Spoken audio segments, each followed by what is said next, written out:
Soy Ana Rizzo, soy guitarrista, compositora, productora. Hola, yo soy Billy Mendrix, soy productor, artista, compositor.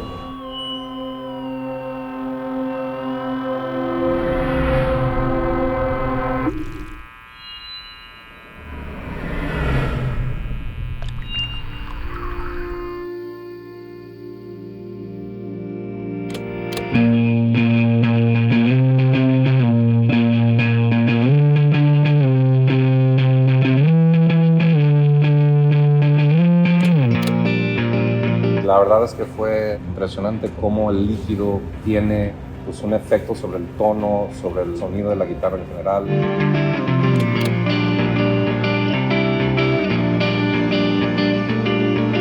Embonó perfecto esta unión de géneros y de líquidos.